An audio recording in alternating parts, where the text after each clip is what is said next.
Hello, hello! Que vous soyez à la maison, en voiture, au travail ou en vacances, bienvenue sur le podcast des seniors actifs, les premiers et troisièmes jeudis du mois. À très vite! 3, 2, 1. Bienvenue sur ce 11e épisode du podcast des seniors actifs. Alors j'espère que vous allez bien, que vous avez passé une très belle journée. Vous savez que nous sommes ce que nous mangeons, ce que nous buvons, ce que nous respirons, mais aussi nous sommes ce que nous pensons et ce que nous ressentons. Là, on parle du domaine des émotions. J'ai le grand plaisir d'accueillir aujourd'hui Sylvie Desbecker, qui est coach. Bonjour Sylvie, qui est coach qui est experte en gestion du poids et cofondatrice d'une méthode. Bienvenue Sylvie. Merci beaucoup Patricia, je suis ravie d'être avec vous ce soir. Je te remercie pour cette invitation. Et puis on va parler quand même d'un sujet moi qui me passionne depuis déjà quelques années, donc encore plus ravie de pouvoir partager ça avec tes auditeurs et auditrices. Eh bien écoute, un grand merci et merci de partager avec nous un sujet, je sais, qui te tient à cœur, les kilos émotionnels. Alors des kilos qui pèsent lourd sur le moral et qui peuvent peser lourd aussi sur la balance. Alors je ne vous présente plus notre candide, Jean-Luc Weckmann, qui veille à la technique, et aujourd'hui je peux vous dire que c'est folklorique.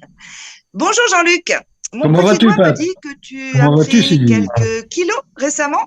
Ah non, moi des kilos, ne m'en parle pas, je suis malade avec ça depuis le mois de décembre. J'ai pris 6 kilos, ça m'empêche de marcher correctement, de faire mon footing, de faire mes exercices. Et comme tu le disais ce matin sur Facebook, mes pompes, c'est ralenti. Sylvie, je vais te laisser te présenter, nous raconter ton histoire. Comment, de professeur de piano, tu es aujourd'hui coach en gestion des émotions.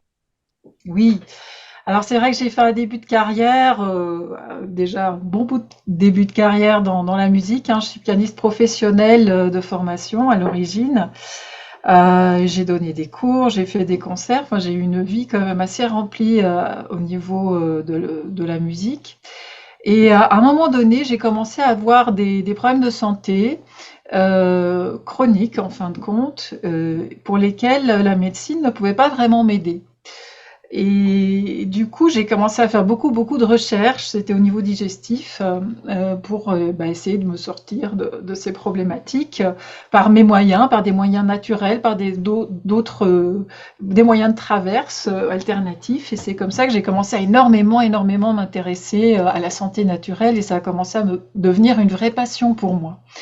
Et donc, j'ai fini par faire une formation de naturopathe, en me disant que j'allais faire une reconversion dans ce domaine passionnant et très vaste de la santé naturelle.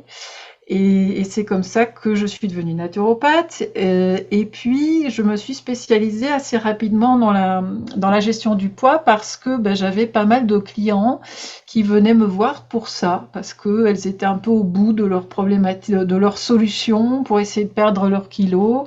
Et elles n'y arrivaient pas, elles essayaient plein de choses, plein de régimes, etc. Et ça fonctionnait pas. Et donc j'ai commencé vraiment à avoir toute une réflexion là-dessus, et notamment en m'associant à Guillaume Sens, qui est un psychopraticien, qui lui-même avait également des patients qui venaient le voir et qui avaient ce même type de problématique, mais lui, il lui manquait toute la dimension, évidemment, nutrition, etc., que moi, j'avais bien dans mes cordes. Et donc, ensemble, on a créé cette méthode qui s'appelle la méthode ACE, ACE, pour alignement corps-esprit, c'est ce dont on va parler aujourd'hui, et qui est vraiment une méthode d'accompagnement, justement, holistique, qui prend la personne dans sa globalité. Donc bien sûr, la nutrition en fait partie, mais comme on va le voir aujourd'hui, on a aussi vraiment développé une espèce de boîte à outils aussi pour les coachs. On forme des coachs aujourd'hui, ça fait déjà près de 8 ans qu'on forme des coachs avec cette méthode qui permet justement d'accompagner aussi du point de vue psycho-émotionnel les personnes. Voilà, donc c'est la petite histoire. Eh bien, merci. Très intéressant, très inspirant ton parcours. La première question qui me vient à l'esprit, Sylvie, c'est pourquoi parle-t-on de kilos émotionnels? Mmh. Et oui, et c'est bien en fait qu'on en parle de plus en plus en fait, hein, de cette notion de kilo émotionnel, même si on ne sait pas toujours forcément ce que ça veut dire. Donc j'espère pouvoir vous éclairer là-dessus aujourd'hui avec mon expérience. Comme tu l'as bien présenté dans ton dernier podcast sur les régimes et leur dangerosité pour la santé, qui était d'ailleurs très intéressant, le problème du surpoids a plusieurs origines. Donc, et j'ajouterais par rapport au régime que parfois ce sont les régimes eux-mêmes qui peuvent être à l'origine d'une prise de poids. Donc je m'explique, on est jeune, on pense que l'on doit perdre 4 ou 5 kilos parce qu'on veut faire comme maman ou comme les copines ou comme dans le dernier magazine à la mode et on fait ce premier régime qui en lui-même va éventuellement dérégler notre métabolisme et engendrer une reprise de kilos supplémentaires. Lorsque on va avoir l'effet yo-yo qui va venir, donc on va perdre quelques kilos, on va les reprendre parce que souvent les régimes c'est comme ça que ça se passe et on va voir pourquoi et tu l'as bien expliqué aussi dans ton podcast. Et puis on va reprendre des kilos supplémentaires qu'on n'avait pas avant, donc on va se remettre à faire un régime en se disant mon Dieu, il faut que je repère tout ça. Donc c'est un petit peu la boucle des régimes dans laquelle on peut rentrer juste en faisant un premier régime qui n'était pas forcément nécessaire en fin de compte. Donc ça, c'était le petit aparté sur les régimes. Donc comme tu le disais si bien, le problème du surpoids peut avoir plusieurs origines. Tu as cité entre autres les problèmes hormonaux, les problèmes de sommeil, les problèmes de stress, les problèmes de déséquilibre alimentaire. Et bien souvent dans la pratique, on constate que toutes ces différentes causes peuvent aussi être cumulées. On peut en avoir plusieurs en même temps, ce qui vient encore ajouter à la difficulté. Alors aujourd'hui, donc, qu'est-ce qu'on va aborder? Comme tu disais, on va voir pourquoi et comment les émotions peuvent également être en cause dans ces problèmes de poids. Alors, quel est le lien entre les kilos et les émotions? Tout d'abord, il faut savoir que l'envie de manger fait partie des 27 émotions de base répertoriées chez l'être humain. Donc, c'est une émotion, l'envie de manger. Donc ça, c'est quand même une nouveauté. Ce sont des études qui ont été faites, qui ont montré ça. Et le fonctionnement de nos émotions suit un schéma bien particulier qui a un rôle d'adaptation. Et je vais vous donner un exemple juste après qui sera très parlant. Donc un événement, on va avoir un événement dans notre vie qui va créer une émotion. Cette émotion va générer une pensée. Et cette pensée va conduire à une action qui nous permet de nous adapter, de répondre et de faire face à l'événement. Alors, par exemple, si vous mangez un aliment périmé sans le savoir, vous allez mettre cet aliment dans votre bouche. Cela va créer du dégoût, qui est une des émotions de nos émotions de base. Ce dégoût va générer une pensée, ah, cet aliment est périmé, qui va générer une action, pouf, et vous allez recracher l'aliment. A priori, si tout se passe bien. Ça, c'est Voilà. psychologique. Voilà, donc ça veut dire que vous avez une émotion de dégoût qui est créée par cet événement d'avoir mis cet aliment qui n'est plus bon à manger. Le dégoût est là pour nous dire il y a quelque chose qui ne va pas avec cet aliment, il faut que tu crées une action adaptée et on va recracher cet aliment. Donc ça, c'est le fonctionnement émotion, pensée, action. Certaines émotions, par contre, sont plus difficiles que d'autres à gérer. Et c'est là que l'émotion de la faim peut venir remplacer en fait l'émotion que l'on n'a pas su gérer. Par exemple, lors d'un deuil, lorsque l'on perd un être cher, c'est un événement qui va générer des émotions difficiles, comme la tristesse, la peur, l'impuissance. Et ce sont des émotions fortes qui vont générer des pensées confuses, que l'on va avoir difficiles à formuler. Et donc, on va avoir aussi beaucoup plus difficile, du coup, à trouver une action adaptée pour répondre à ces émotions difficiles. Et c'est alors que notre appétit augmente, sans qu'on s'en rende forcément compte tout de suite. Ça se fait pas, on n'est pas là en train de dire « Ah, je suis triste, je vais aller manger ». Non, tout d'un coup, notre appétit augmente. La sensation de faim, petit à petit, vient remplacer ou combler la sensation de tristesse, de vide et de manque. Donc, en répondant à cette sensation de faim par l'acte de manger, quelque part, on passe à l'action. On peut passer à l'action puisque manger, c'est une forme d'action aussi. Donc, l'action, évidemment, est plus facile à mettre en œuvre pour la faim que pour la tristesse. Elle est plus agréable aussi. On a faim, on mange et on va choisir de préférence un aliment qui peut nous réconforter en plus. Et on va voir dans la suite pourquoi ça peut nous réconforter aussi. Donc une fois qu'on a mangé, qu'on a répondu donc à nos émotions difficiles par une action, on se sent à nouveau plein. On peut éventuellement ressentir une légère sensation de malaise, qui est le reste de l'émotion de tristesse d'origine, mais maintenant, cette émotion-là, elle est un petit peu retournée dans l'inconscient. Et par contre, on est de nouveau à l'écoute du réel, on peut continuer notre vie quotidienne sans se faire submerger par cette émotion difficile de départ. Évidemment, ça fonctionne jusqu'à la prochaine montée de tristesse, parce que la tristesse, elle ne va pas disparaître tant que l'on n'a pas pu trouver une action adaptée en réponse. Et donc la boucle recommence, la tristesse va remonter, hop, on va aller manger quelque chose, ça va à nouveau nous calmer, et voilà la boucle des kilos émotionnels qui est en route.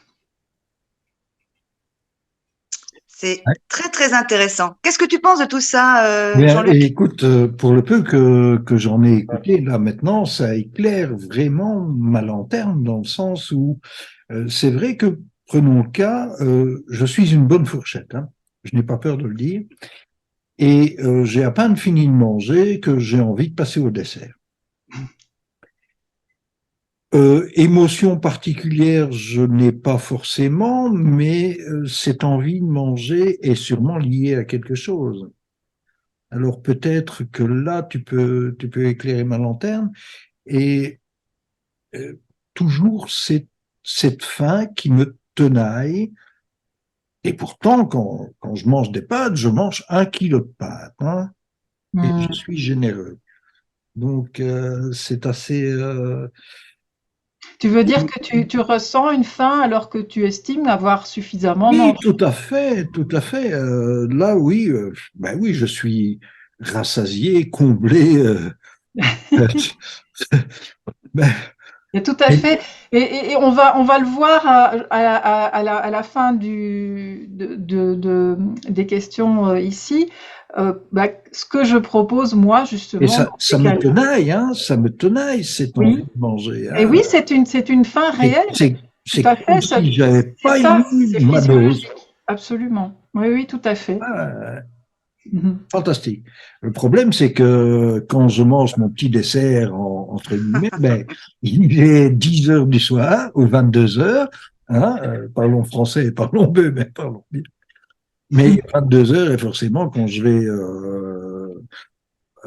coucher, ben, au niveau digestif, ça se fait ressentir aussi. Donc, Mm.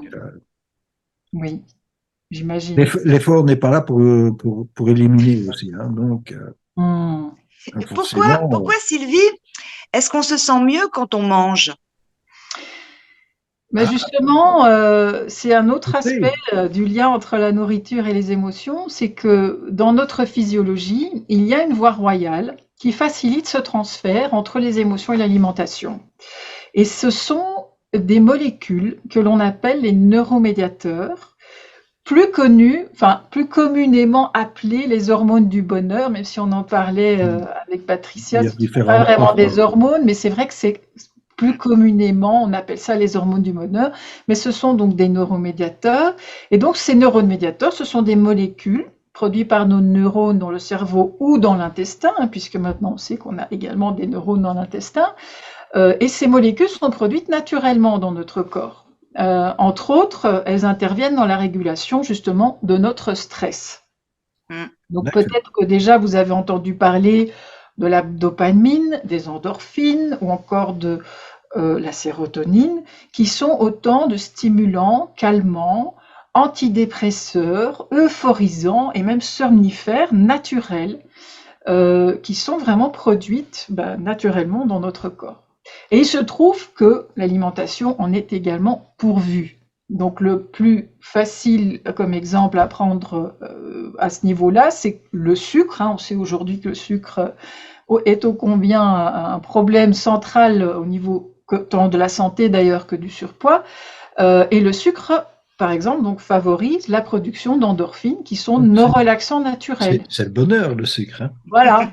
Donc de façon quasi instantanée en plus, hein, puisque le glucose est directement absorbé dans le sang.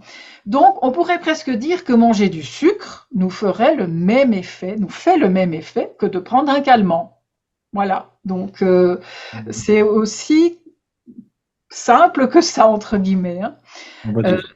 donc le problème évidemment est qu'une fois qu'on a trouvé cette action de manger pour se réconforter, pour activer ces neuromédiateurs, ces relaxants naturels, ces antidépresseurs naturels en réponse à une émotion difficile, ben on va plus chercher justement à penser l'événement à l'origine de l'émotion, de la tristesse ou de l'anxiété, et on va plutôt chercher à générer directement les effets calmants et euphorisants qui viendront endormir l'émotion difficile par le biais de la nourriture. C'est tellement plus facile, hein, puisque c'est immédiat, c'est vraiment une réponse directe. Qu'on ne soupçonne même pas en fait, hein, finalement. Hein. On ne soupçonne pas qu'à ce moment-là, quand on dit ton aliment est ton médicament, c'est vrai, mais aussi, ça peut avoir aussi un revers de médaille dans ce cas-ci. Hein. Donc on voit qu'à la longue, on utilise la nourriture pour produire ces molécules qui permettent de faire face à l'émotion de base problématique, mais sans répondre à l'événement qui l'a produit. Or, le bon usage de nos émotions voudrait que l'on pense à une solution, donc que l'on éprouve l'émotion, puis que l'on réfléchisse à une solution qui puisse justement répondre à notre angoisse ou à notre tristesse, et puis qu'on mette en œuvre une action adaptée, en réponse directement avec l'événement de base et non plus une réponse uniquement basée sur le réflexe physiologique, on va dire, du réconfort, quoi. Mais tu vois, quand j'ai cette envie de manger mon petit surplus, je n'ai pas forcément d'émotion, qu'elle soit bénéfique ou néfaste, hein, mais j'ai envie. Oui, tu as raison, Jean-Luc, parce que c'est pas évident en fait de comprendre le lien. Donc c'est tout l'enjeu du travail que nous on essaie de mettre en place. C'est vraiment, enfin peut-être on peut continuer. Enfin, tu voulais peut-être encore me poser une question, Patricia, là-dessus. Euh, Oui, et on reparlera longuement de ces neuromédiateurs parce hmm, qu'ils régissent tout en fait, hein, oui, et c'est trop mal connu du grand public. tout Hein. à fait. Je parlerai surtout de la sérotonine, je parlerai surtout, voilà, un petit peu de patience, Jean-Luc aussi. Ben, tu vois, moi je suis dans le rôle de Candide, donc je pose des questions. Hein. Et ma dernière question, si tu veux bien, Sylvie, ben, comment on sort de ce cercle vicieux? Autrement dit, ben, quelle est la solution pour Ben gérer ces oui, kilos donc émotionnels? justement, et pour donner déjà une petite réponse, un petit début de réponse aussi à Jean-Luc, c'est que donc jusqu'ici l'approche utilisée majoritairement pour perdre du poids bah, consiste à contrôler les calories, à proposer des restrictions alimentaires et ou à faire du sport à haute dose qui, en l'occurrence aussi, est un producteur d'endorphines et autres neuromédiateurs, hein, le sport hein, d'ailleurs. Donc on sait aujourd'hui que ces stratégies-là seules sont mises en échec dans 95% des cas. Et moi, lorsque quelqu'un vient me voir pour perdre du poids, la première chose que l'on fait avec le consultant est de mener une enquête pour recréer la carte à l'origine du surpoids, de la prise de poids. Donc tout à l'heure, on a parlé du deuil, qui est une cause assez fréquente en fait à l'origine de la prise de poids. Mais souvent, on voit aussi que l'on trouve beaucoup d'indices dans notre éducation, dans notre enfance, dans notre développement jusqu'à l'âge adulte. Et il y a également l'évolution de notre physiologie au fil du temps, les différentes étapes des cycles hormonaux, les épreuves de la vie en fait en général. Donc on va vraiment essayer de travailler sur avec la personne, avec le consultant, sur bah, à partir de quand est-ce que on a commencé à prendre du poids, et puis ben essayer de retracer ben, justement ben, l'événement. Peut-être qu'il y a un événement, peut-être qu'il y en a plusieurs, peut-être qu'il y a différentes étapes dans la prise de poids. Peut-être qu'on en a pris beaucoup à la puberté, puis qu'on a pu reperdre, et puis plus tard quand on a été enceinte, ben il y a de nouveau eu quelque chose. Ou enfin il y a des tas on va essayer de retracer vraiment la carte de tous les endroits où il y a eu de la prise de poids ou de la perte de poids, d'ailleurs les deux sont importants, et donc retracer cette carte, la genèse du surpoids comme on appelle ça. Et puis aussi justement, on va essayer d'établir une carte des émotions à la journée, c'est-à-dire, et ça justement, c'est un petit exercice à faire, Jean-Pierre, que tu peux faire facilement, Luc, c'est Luc. repérer, Jean-Luc, pardon, c'est repérer dans la journée les endroits où il y a des émotions qui se passent. Et elles sont pas forcément difficiles ou faciles, mais juste de les repérer, apprendre à les repérer. Voir, ben, au cours d'une journée, quand est-ce qu'on a une émotion qui vient, un énervement ou de la joie ou peu importe. Mais c'est-à-dire apprendre simplement à prendre conscience de ce qu'on a des émotions déjà, parce que souvent comment dire, on vit un petit peu de manière automatique. On a notre journée qui commence et puis on enfile, on enchaîne toutes les choses qu'on a à faire et on a souvent beaucoup de choses à faire. Donc et on ne prend pas le temps de s'arrêter pour voir, tiens, bah ici, j'ai été contrariée ce matin.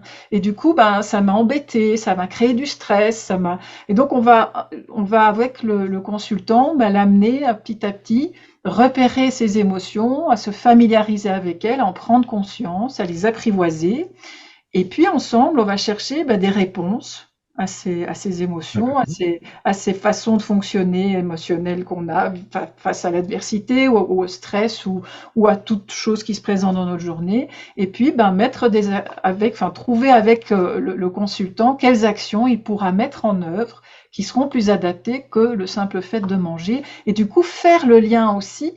Et on le voit, moi je fais un exercice très souvent au début du programme où je leur demande de noter ce qu'ils mangent dans la journée et il y a une colonne pour les émotions. Et on voit que très souvent, les journées plus difficiles où ben, il y a eu du stress, etc., ben, il y a eu des craquages. Par exemple, il y a eu des moments où ils ont pas, voilà, ils sont arrêtés prendre une pâtisserie à la boulangerie avant de rentrer chez eux ou voilà parce que et tout d'un coup ils font le lien en fait on commence à faire le lien entre ben les émotions difficiles et le fait de manger et puis rien que de mettre ça à la conscience c'est déjà un premier grand travail de comprendre qu'il y a un lien en fait tout simplement et rien que de faire ça on peut déjà dire bah tiens en fait et en apprenant aussi à repérer ses émotions au cours de la journée, à le mettre à la conscience, du coup, évidemment, ça va énormément travailler sur le fait qu'on va pas aller déplacer ça sur une malbouffe, entre guillemets, ou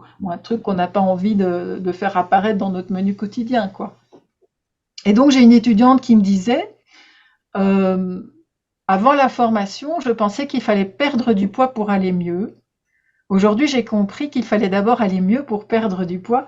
Et j'aime bien cette phrase parce que se sentir en harmonie avec ses émotions, ça peut littéralement libérer l'énergie dont on a besoin justement pour le changement, pour la mise en place d'une nouvelle hygiène alimentaire.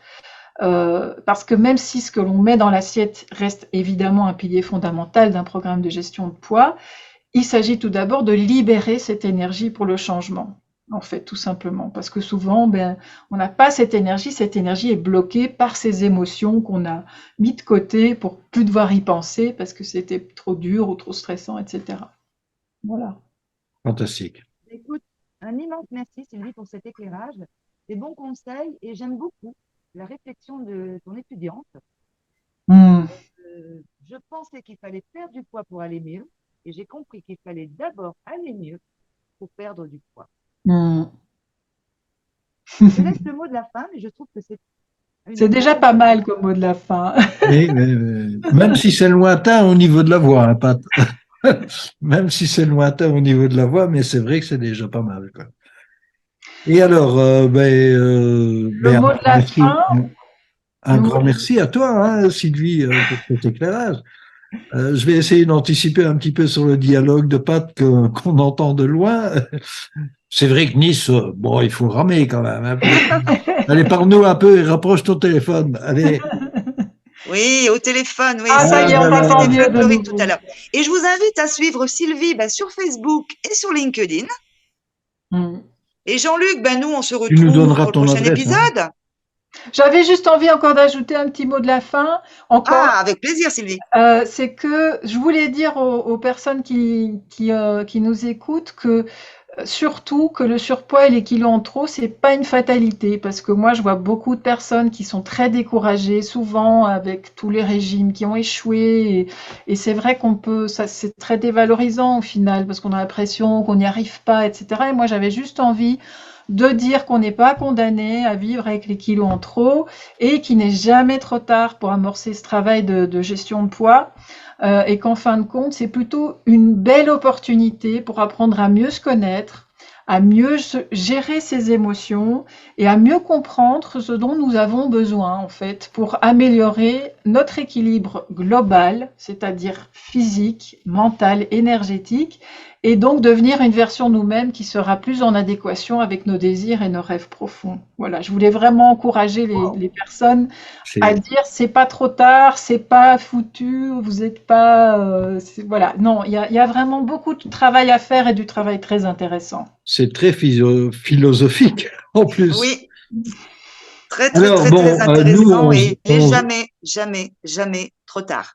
Et Mm. on se c'est donne, un on se beau donne parcours d'accompagnement, un beau parcours de travail sur soi, hein. Oui. Ah ouais, Euh, Mm. fantastique, Génial. fantastique. Nous, on se donne rendez-vous le 4 mai, Pat.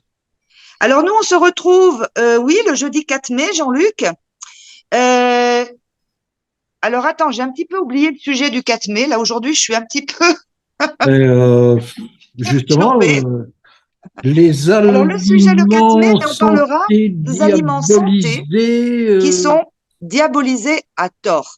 Ah, d'accord. Mm. Tu Et as je dit, vous... j'ai pas compris le premier mot, Patricia. Le Pardon? premier, je n'ai pas compris le premier mot du thème prochain. Les aliments santé Ah, diabolisés à tort. ah, d'accord. Ça va être bien intéressant aussi, ça. Et Manger je de vous la dis crème. à très vite et prenez soin de vous. Merci beaucoup encore, Patricia Allez, et un grand Jean-Luc. merci à vous toutes.